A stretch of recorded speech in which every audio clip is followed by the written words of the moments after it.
قل لا أملك لنفسي نفعا ولا ضرا إلا ما شاء الله ولو كنت أعلم الغيب لاستكثرت من الخير وما مسني السوء إن أنا إلا نذير وبشير لقوم يؤمنون۔ اس آیت میں اللہ کے نبی صلی اللہ تعالی علیہ وسلم کے تعلق سے جو صحیح عقیدہ ہے علم غیب کے سلسلے میں اس کو بیان کیا گیا۔ آپ علیہ السلام کے سلسلے میں چند نادان لوگ ایک نیا عقیدہ گھڑے۔ وہ عقیدہ یہ ہے کہ اللہ کے نبی صلی اللہ علیہ وسلم عالم الغیب ہے، یعنی غیب کو جاننے والے ہیں۔ دو باتیں ہیں اس میں، ایک ہے غیب کو جاننا، ایک ہے غیب کی خبریں دینا۔ اس میں کوئی شک نہیں ہے کہ اللہ کے نبی صلی اللہ علیہ وسلم غیب کی خبریں دینے والے ہیں، کیونکہ نبی کے معنی ہی غیب کی خبریں دینے والا۔ تو غیب کی خبریں دینا یہ تو ہر نبی کا کام ہے۔ ہر نبی کے پاس اللہ کی طرف سے غیب کی خبریں آتی، کبھی حضرت جبرائیل علیہ السلام کے ذریعے اور کبھی اللہ تعالیٰ نبیوں کے دل میں بات کو الہام کرتے ہیں، ڈال دیتے ہیں۔ تو ہر نبی غیب کی خبر دینے والے ہیں۔ اگر نبی کے معنی غیب کو جاننے والے کریں گے تو پھر حضور صلی اللہ علیہ وسلم کی خصوصیت نہیں رہے گی، بلکہ ہر نبی غیب کو جاننے والا بن جائے گا، جبکہ کوئی نبی غیب کو جاننے والے نہیں۔ کیوں نہیں ہے؟ اس وجہ سے نہیں ہے کہ غیب کو جاننا بغیر کسی بتلائے ہوئے، بغیر کسی ذریعے کے، بغیر کسی واسطے کے، کسی کی اطلاع دیے بغیر، یہ اللہ کی صفت ہے۔ اللہ تعالیٰ کے لیے غیب اور ظاہر باطن سب برابر ہے۔ ہمارے اعتبار سے کوئی چیز غیب ہوتی ہے، ہمارے اعتبار سے کوئی چیز ظاہر ہوتی ہے۔ اللہ کے لیے کوئی چیز مخفی نہیں ہے، چھپی ہوئی نہیں ہے۔ اللہ تعالیٰ کالی رات میں، کالے پہاڑ پر، کالی چونٹی کسی چٹان، کسی مٹی پر اندھیری رات میں چلتی ہے، تو اس کے چلنے کی وجہ سے اس کے پیروں کے جو نشانات پڑتے ہیں اندھیرے میں، ان نشانات کو بھی اللہ تعالیٰ دیکھ رہے ہیں اور جان رہے ہیں۔ کوئی پتہ نہیں گرتا مگر یہ کہ اللہ کے علم میں وہ ہوتا ہے۔ تو سمندر کی گہرائی اللہ کے علم کے لیے مانے نہیں۔ اسی طرح پہاڑوں کی چٹانیں، اس کے اندر موجود چیزوں اللہ کے علم سے مانے نہیں بن سکتی، زمین کی گہرائی مانے نہیں بن سکتی۔ اسی طرح کوئی بلندی اللہ کے لیے، اللہ کے علم سے مانے نہیں بنتی، رکاوٹ نہیں بن سکتی۔ تو یہ اللہ کی صفت ہے۔ اللہ تعالیٰ کو علم تھا پہلے سے ہی کہ قیامت کے قریب لوگ اللہ کے نبی صلی اللہ علیہ وسلم کو خدا کا درجہ دیں گے، کیونکہ نبی کو خدا کا درجہ دینا یہ کوئی نئی بات نہیں ہے، پہلے سے یہ سلسلہ چلا آ رہا ہے۔ یہود نے حضرت عزیر علیہ السلام کو کہا عزیر ابن اللہ، وقالت الیہود عزیر ابن اللہ، قرآن میں کہ یہود عزیر علیہ السلام کو اللہ کا بیٹا بنائے اور نصارہ حضرت عیسیٰ علیہ السلام کو اللہ کا بیٹا بنائے۔ وقالت النصارى عیسیٰ ابن اللہ، نصارہ کہتے ہیں کہ عیسیٰ اللہ کے بیٹے۔ تو جب نبی آتے ہیں تو کچھ لوگ مانتے ہیں، کچھ لوگ نہیں مانتے ہیں۔ نہ ماننے والے یا تو عذاب میں مبتلا ہو جاتے ہیں یا ذلت کی زندگی گزارتے ہیں، اور ماننے والے جب تک نبی دنیا میں موجود رہتے ہیں وہ ان کی زندگی درست رہتی ہے، صلاح پر ہوتی ہے۔ جب نبی دنیا سے چلے جاتے ہیں تو پھر اس میں دو قسم کے لوگ ہو جاتے ہیں۔ ایک قسم وہ ہوتی ہے جو اللہ کے، جو نبی کے تعلیمات کو برقرار رکھتی ہیں، وہ جس طرح جیسے تعلیمات دی ان پر اپنی طرف سے کمی زیادتی کے بغیر ان پر عمل کرتی ہیں۔ دوسری قسم وہ ہوتی ہے جو نبی کے مرتبہ، مقام اور ادب کا نام دے کر اور اسی طرح ان کے ساتھ عشق اور محبت کا اظہار اس کا نام دے کر، عشق کا نام دے کر، ادب کا نام دے کر وہ نبی کو خدا بنا بیٹھتی ہیں۔ اس کے لیے کرتے کیا ہے کہ ایسے صفات، ایسی باتیں، ایسے عقیدے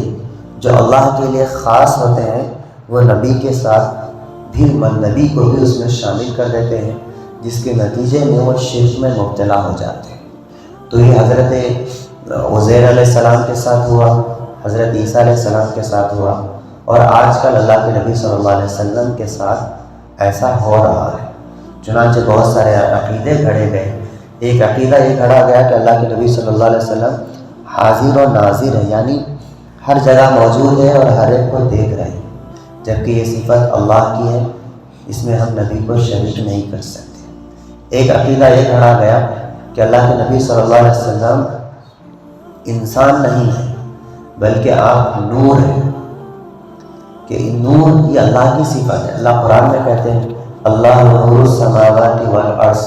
اللہ ہی آسمان اور زمین کے نور ہے۔ تو اللہ کے نبی صلی اللہ علیہ وسلم نور کا مطلب ہے کہ اللہ کے نبی صلی اللہ علیہ وسلم کے اعمال نورانی ہیں۔ آپ کی باڈی انسان کی باڈی نہیں ہے، یہ کہنا قرآن کے خلاف، حدیث کے خلاف اور اسلامی تعلیمات کے خلاف، اور یہاں تک کہ عقل کے بھی خلاف ہے، کیونکہ جو مخلوق نور ہوتی ہے وہ فرشتہ ہوتی ہے، اور فرشتے کھاتے پیتے نہیں ہیں، بیمار نہیں ہوتے ہیں، ان پر زہر کا اثر نہیں ہوتا، جادو کا اثر نہیں ہوتا، ان کی شادی نہیں ہوتی، انہیں اولاد نہیں ہوتی، جبکہ اللہ کے نبی صلی اللہ علیہ وسلم سے یہ ساری چیزیں ثابت ہیں۔ آپ کھاتے پیتے بھی ہیں، آپ بیمار بھی ہوئے، آپ کو جادو کا بھی اثر ہوا ہے، آپ نے شادیاں بھی کی ہیں، آپ کو اولاد بھی ہوئی ہیں۔ تو انسان کے ساتھ جو چیزیں لاحق ہوتی ہیں وہ سب کا سب اللہ کے نبی صلی اللہ علیہ وسلم کے ساتھ پیش آئی ہیں۔ اتنی ساری چیزوں کے باوجود بھی انسان ماننے کے لیے راضی نہ رہنا، یہ اسلام کے خلاف ہے ہی، عقل کے بھی خلاف بات ہے۔ تو ایک عقیدہ جو گھڑا گیا جو یہاں پر اللہ تعالیٰ اس کی وضاحت فرما رہے ہیں وہ علم غیب۔ اگر اللہ کے نبی صلی اللہ علیہ وسلم مان لو علم غیب کو جاننے والے ہوتے تو پھر وحی کے نازل کرنے کی کوئی ضرورت ہی نہیں رہتی۔ اللہ کے نبی صلی اللہ علیہ وسلم علم غیب کو نہیں جانتے تھے، اس وجہ سے اللہ تعالیٰ بتلاتے تھے کہ دیکھو تمہارے خلاف مشرکین مکہ، سرداران مکہ وہاں بیٹھ کر تمہارے خلاف منصوبے کر رہے ہیں، اطلاع آ جاتی ہے۔ یہودیوں کی طرف، منافقین کی طرف سے کوئی پلاننگ ہوتی مدینے میں تو جبریل علیہ السلام فوراً آ جاتے، اللہ کے نبی صلی اللہ علیہ وسلم کو اطلاع دیتے کہ آپ کے خلاف وہاں فلاں منصوبے ہو رہے ہیں، مختلف قبیلے جمع ہیں۔ اور اسی طرح اللہ کے نبی صلی اللہ علیہ وسلم کی زوجہ محترمہ حضرت اماں جان عائشہ رضی اللہ عنہا پر تہمت لگی، تو آپ علیہ السلام اگر علم غیب جاننے والے ہوتے تو آپ علیہ السلام تہمت کے سلسلے میں پریشان نہیں ہوتے۔ 40 دن تک آپ علیہ السلام پریشان رہے اور صحابہ سے پوچھنے لگے کہ حضرت عائشہ کے بارے میں تمہارا کیا خیال ہے۔ حضرت علی رضی اللہ عنہ سے پوچھتے تھے کہ حضرت عائشہ کے بارے میں آپ کا کیا خیال ہے، یعنی یہ کیسی لڑکی ہیں،